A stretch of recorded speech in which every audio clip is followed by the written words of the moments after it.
Votre enfant devine les mots au lieu de les lire. Si c'est votre enfant, écoutez ça. Il y a des choses à faire. Souvent, le parent va penser que l'enfant fait ça parce que ça lui tente pas de faire la tâche, parce qu'il veut se dépêcher, parce que dans le fond, il ne sait pas comment faire puis il veut s'en débarrasser, ça ne l'intéresse pas. Ben, ça peut être un mélange de tout ça. Mais ça peut être aussi dans sa conception de ce que c'est la lecture, que ça peut influencer sa façon d'agir devant la lecture. Quand on est petit, on commence la première année, on apprend à lire principalement de deux façons.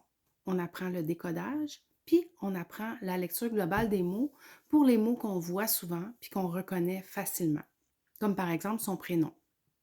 Alors celui-là, on va dire qu'il va le reconnaître comme si c'était une photo, par exemple. Puis il y a aussi le décodage qu'on utilise pour les mots qui sont plus difficiles. Donc, votre enfant apprend ces deux stratégies-là. En plus, il apprend à utiliser les images souvent dans les livres pour s'aider. Mais l'enfant qui est un peu pressé, l'enfant qui, lui, est un petit peu impulsif, va préférer la stratégie, ben, je reconnais le mot d'un premier coup d'œil. Pourquoi? Ben, parce que ça va plus vite, puis souvent, ça donne le même résultat.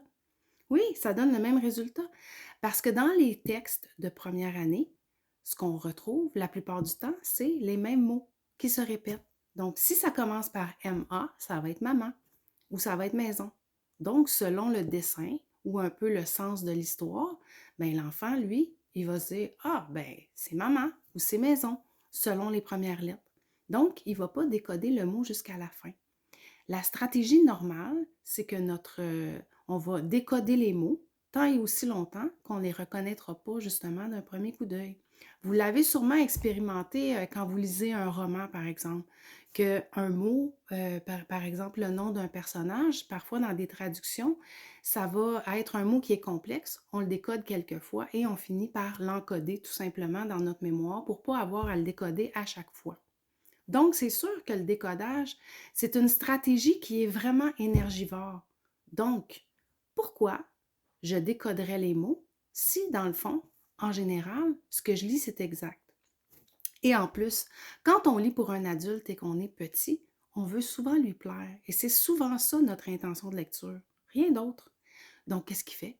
Il va nous regarder à chaque mot qu'il lit pour savoir s'il l'a bien lu.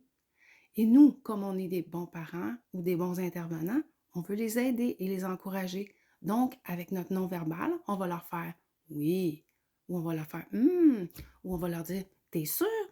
Ou on va leur pointer quand ils se sont trompés. Alors, ils n'ont pas vraiment besoin d'apprendre le décodage. Surtout, comme je disais, si ce sont des enfants qui sont impulsifs. Donc, qu'est-ce qu'il faut faire? Il faut les ramener à se questionner tout simplement. Ce qui est le plus difficile à faire d'ailleurs, c'est d'arrêter d'avoir un non-verbal qui va confirmer ou infirmer sa lecture. Donc, ce qu'il faut faire, c'est lui dire, je sais pas moi, qu'est-ce que toi tu penses? Est-ce que tu es sûr que tu l'as bien lu? Est-ce que ça t'amène des images dans ta tête, ce que tu viens de dire? Est-ce que ça se peut, quelqu'un qui a mangé un camion? Hmm. Alors, il faut plutôt l'amener à douter de ce qu'il vient de lire et même de le faire douter quand il a raison. Comme ça, au lieu de développer la stratégie de je regarde l'adulte qui est devant moi pour savoir si c'est correct ce que j'ai lu, bien là, on va avoir plutôt l'enfant qui se questionne à savoir est-ce que ça a du sens?